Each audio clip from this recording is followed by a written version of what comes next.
Hello, everyone in the Secrets of Sleep Baby and Toddler Sleep Help Group. My name is Courtney. I am a pediatric sleep consultant. I am your host, and I'm here to help you get a great night of sleep. Today, we had our Toddler Sleep group strategy call.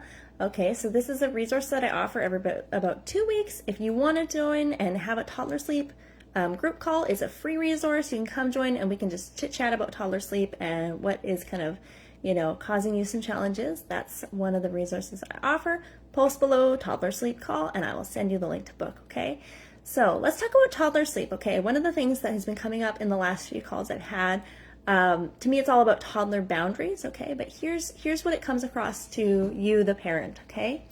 Parents are going, why does my toddler have such bedtime battles, right? Okay, bedtime battles. So one mom said that her toddler would almost start to vomit and the protest would be that big, and parents just want to know why is my toddler doing this? For some it's screaming and flailing and throwing things, and why does bedtime have to be like this? Bedtime used to be this wonderful time when we snuggled and it was great, and so it's okay, here's what the toddler extreme protests are about, okay?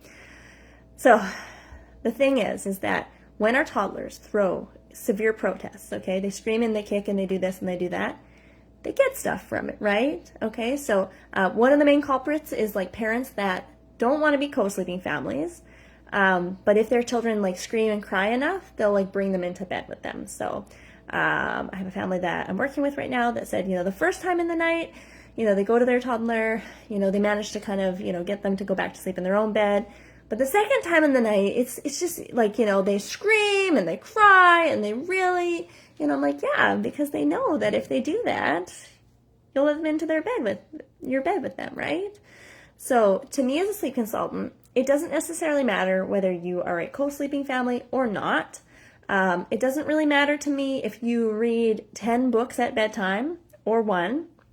What matters to me is that you have decided which one you want to do and that you hold firm to it, okay? So the book thing, okay? How many books do we read at night? How many books do you want to read at night? What do you think is reasonable? Do you think 2 books is reasonable? Right? Could be different for other families, right? But hold firm to it, okay?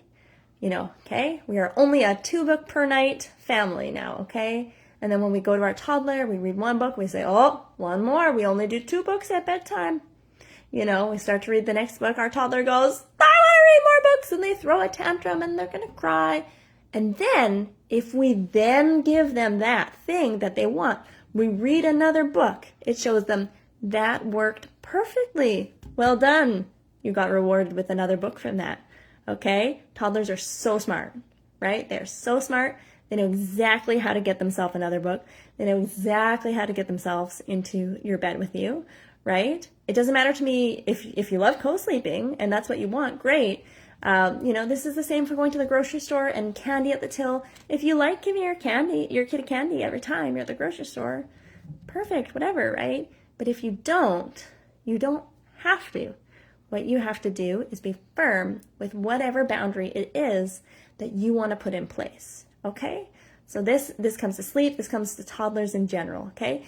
They know if they throw really, really gruesome, big, long, screaming protests, that you're going to give them exactly that thing that they want. So with one family, I said, if it's, you leave the room and they throw big protests to get you kind of back into the room, we actually almost have to think of the opposite.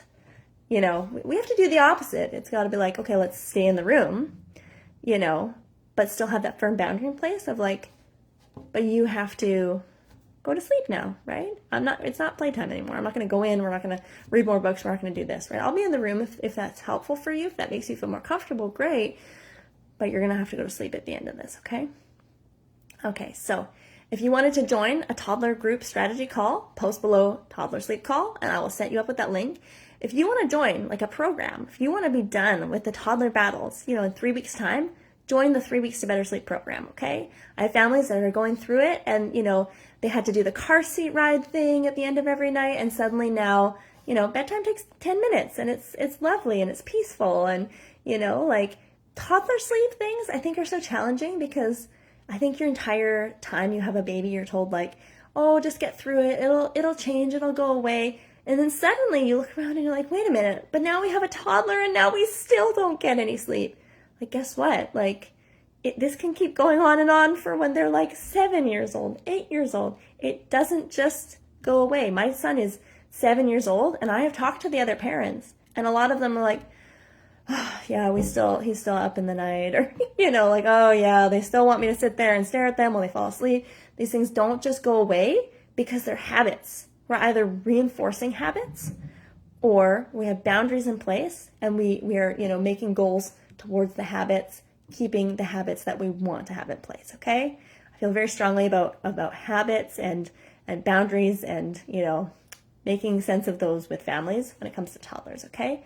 So if you want to have help with some toddler sleep, send me a DM.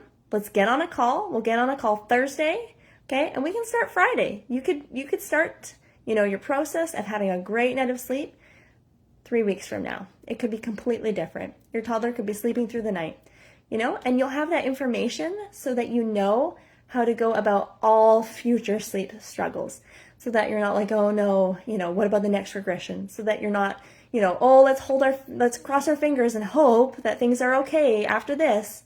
No more of that, okay? Having boundaries in place, knowing how to, change the habits in the home, but in a way that you feel good about, not just like letting our kids just scream, and just slamming the door and going, have a good day, sir, like in a way that you feel good about, and you feel like you're in charge, and like things are good, things are working and manageable in your home. Okay, so send me that DM. I'm ready and I'm waiting for it. Bye, everyone.